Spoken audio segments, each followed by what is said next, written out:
नमस्कार दोस्तों, आप लोगों ने कहावत सुना होगा, अधजल गगरी छलकत जाए। यानी कि हिंदुस्तान में कुछ ऐसा भी लोग हैं जो थोड़ा बहुत पढ़ लिख लिया और उसे अच्छा कंपनी में जॉब मिल गया, फिर तो दोस्तों वह हिंदुस्तान के परंपरा को गाली देगा, हिंदुस्तान के कल्चर गाली देगा और यहाँ तक बोलेगा कि हिंदुस्तान भूखे नंगों का देश है। दोस्तों हमारे भारत में बहुत सारे मूर्ख है जो थोड़ा पढ़ क्या लिया, थोड़ा इंग्लिश क्या जान गया, वो विदेश चला गया, वहाँ पे कुछ कमाना शुरू कर दिया और खासतौर पे अपने परंपरा को, अपने फैमिली को, अपने गांव को हमेशा दोस्तों कोसता है, बोलता है कि हाय दैया हमने भारत में क्यों पैदा हुआ। दोस्तों बड़ी बात तो यह है कि वो पूरी तरह से अंधा हो जाता है। सिंपल सी बात है, विदेशी कल्चर में इतना घुल मिल जाता है कि हमारा इतिहास ही भूल जाता है और हमको ही दोस्तों यानी कि जहाँ से वो निकला है उसी को गाली देता है। और बड़ी बात तो यह है, उसका दादी नानी हमेशा समझाता है, देखो बेटा तुम पढ़ लिख के कितना भी बड़े बन जाओ, तुम पढ़ लिख के कितना भी अमीर हो जाओ, तुम पढ़ लिख के कितना भी पैसा कमा लो, कोई दिक्कत नहीं है। तुम पढ़ लिख के चाहे कहीं चले जाओ, रूस चले जाओ, अमेरिका चले जाओ, ब्रिटेन चले जाओ, चाइना चले जाओ,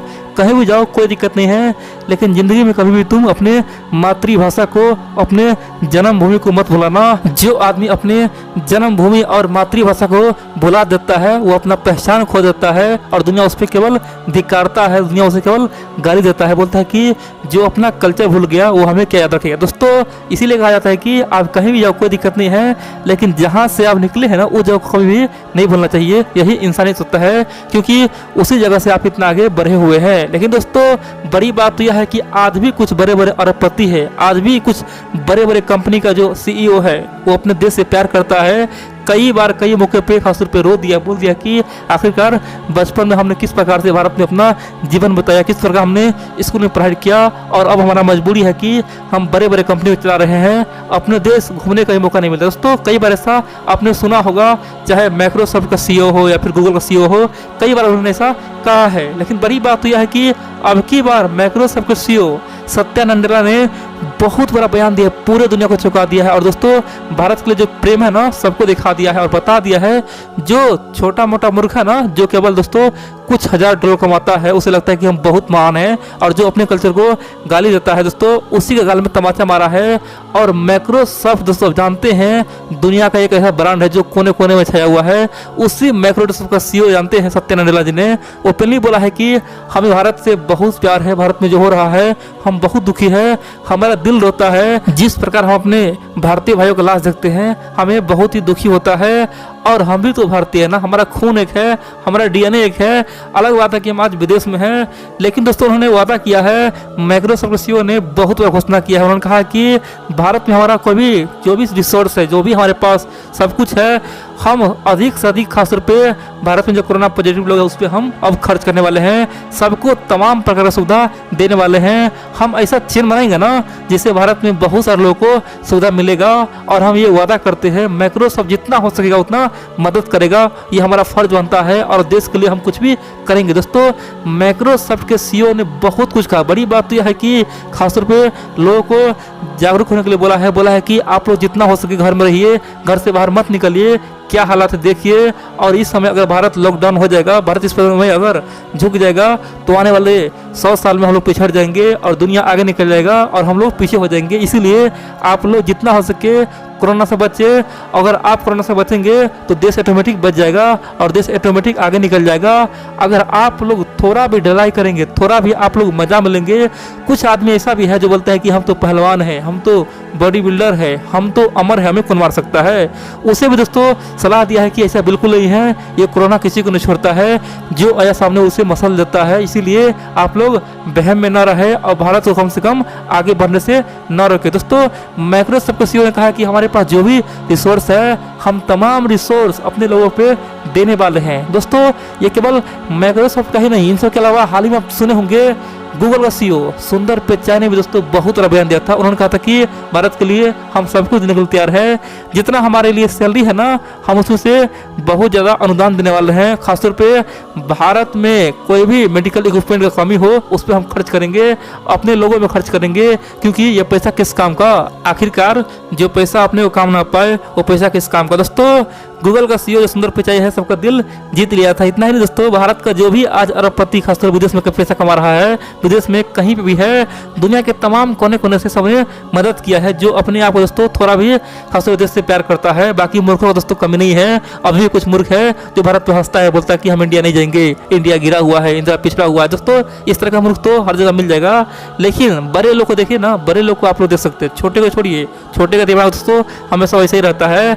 लेकिन जो गूगल का सीईओ है, माइक्रोसॉफ्ट का सीईओ है, उसका बयान देखेंगे ना तो आपको गर्व होगा कि भाई ये लोग सचमुच में देश से प्यार करता है। आप बोलेंगे भाई ये क्या बात हुआ, थोड़ा बहुत मदद किया उसमें क्या हो गया, उसमें इतना तारीफ का क्या बात हुआ। आखिरकार ये तो आम बात है, इतना तो छोटे मोटे दोस्त मदद करता ही है। देखिए दोस्तों, छोटे मोटे देश, चाहे आप जान लीजिए इजराइल हो, चाहे ताइवान हो, वो एक देश है, भारत से अलग संबंध है। लेकिन जो पर्सन हमारा मदद कर रहा है यह एक दोस्तों आम लोग है। सिंपल सी बात है, ये कोई बड़ा कंट्री का कोई राजा नहीं है, कोई नेता नहीं है, ठीक है, एक आम पर्सन है, एक हम लोग के जैसे दोस्तों आम लोग हैं, और वो हमको मदद कर रहा है।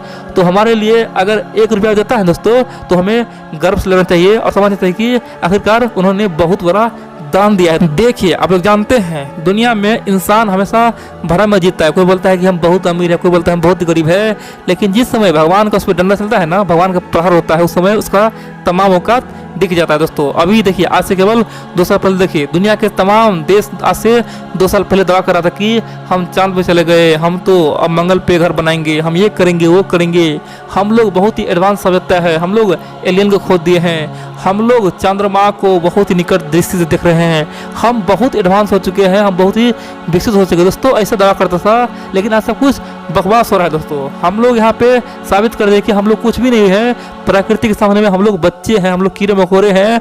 प्रकृति जब अपने पाएगा ना तो हमारा कहानी चौपट कर देगा। दोस्तों प्रकृति के सामने में कोई कुछ नहीं है, ये बात आज साफ हो गया है। हम लोग एक कोरोना से लड़ नहीं पा रहे हैं। दुनिया के जो अपने आप को सुपर पावर मानता है, अमेरिका, उसका बुरा हाल है, भारत देखिए क्या हाल है, सबका बुरा हाल है। और हम लोग सोचते हैं कि प्रकृति से लड़ जाएंगे। दोस्तों ऐसा बिल्कुल नहीं है। इंसान का स्वभाव है, जब तक उसे ठेस नहीं लगता है उसे बुद्धि नहीं बढ़ता है। और आज इंसान पे बहुत बड़ा मुसीबत आया हुआ है, और आज भी हमारे पास मौका है कम से कम एक हो जाए। पहले तो इंसानियत के लिए लड़े, मानवता के लिए लड़े, उसके बाद ही हम लोग कुछ करें। आज भी बहुत सारे लोग हैं जो राजनीति कर रहा है। कोई बोल रहा है कि हमारा देश डूब गया, कोई बोलता है कि आखिरकार हमारे यहाँ कोरोना फैला कैसे, कोई बोलता है कि इस सब के पीछे मोदी जी का हाथ है, भारत सरकार का हाथ है, भारत सरकार ने सबको तबाह कर दिया। आखिरकार क्या जरूरी था सबको वैक्सीन देने का? आखिर हम लोगों ने वैक्सीन क्यों बांटा? आज से 3 महीने पहले वैक्सीन क्यों बांटा? देखिए दोस्तों, हमारे यहाँ मूर्खों का कमी नहीं है, ठीक है। आज से 3 महीने पहले हमारे देश में ऐसा माहौल था ना, सब बोलता था कि हम वैक्सीन नहीं लगाएंगे, खासतौर पे भारतीय वैक्सीन, चाहे कोविशील्ड हो, कोवैक्सीन हो, कुछ भी हम नहीं लगाएंगे, हमें मरना नहीं है। दोस्तों अजीब बात तो यह है कि उस समय भारत के लाखों वैक्सीन डोज, दोस्तों कई लाख डोज दोस्तों हर एक राज्य में बर्बाद हो गया था, नष्ट हो गया था। कह सकते हैं कि वो वैक्सीन पूरी तरह से खराब हो गया था। भारत सरकार के पास मजबूरी था, क्योंकि रोज वैक्सीन बन तो रहा था लेकिन कोई भारत में लगवा नहीं रहा था। भारत के तमाम हॉस्पिटल में वैक्सीन पड़ा हुआ था, और भारत सरकार ने एक आइडिया सोचा कि भाई वैक्सीन खराब होने से बेहतर है कि अपने पड़ोसियों को दे दे और अपने मित्रों को दे दे, ताकि वो हमारा नाम भी लेगा। और बड़ी बात तो यह है कि मानवता के लिए एक संदेश भी जाएगा। और दोस्तों एक बात ध्यान रख लीजिए, अगर वो वैक्सीन हम ना भेजते तब यहाँ पे तो बर्बाद हो ही जाता, क्योंकि बहुत सारे लोग बोलते हैं कि वैक्सीन लगाने से हम नपुंसक हो जाएंगे, हम मर जाएंगे, हमें ये होगा। और दोस्तों अगर हम वैक्सीन बांट दी है ना तो आज हमारा ऑलरेडी नाम है। आप देख सकते हैं दुनिया के तमाम देश आज हमको मदद कर रहा है। पता है क्यों? सब जानता है कि भारत ने पहले सबको मदद किया है, आज उस पर मुसीबत आया है, और इसीलिए दोस्तों सब भारत को दिल खोल के मदद दे रहा है। अगर उस समय हम लोग वैक्सीन खुद छुपा के रखते ना तो सब बोलता है कि भाई इसे मदद बिल्कुल मत करो, ये स्वार्थी है, ये सेल्फिश है, पहले तो अपने को बचा रहा था, अब बिल्कुल मत करो। दोस्तों आज सब हम पे हंसता, लेकिन ऐसा बिल्कुल नहीं है। सब बोलते हैं कि भाई भारत को मदद करो, उन्होंने सबको मदद किया था, आज वो खुद मुसीबत में है।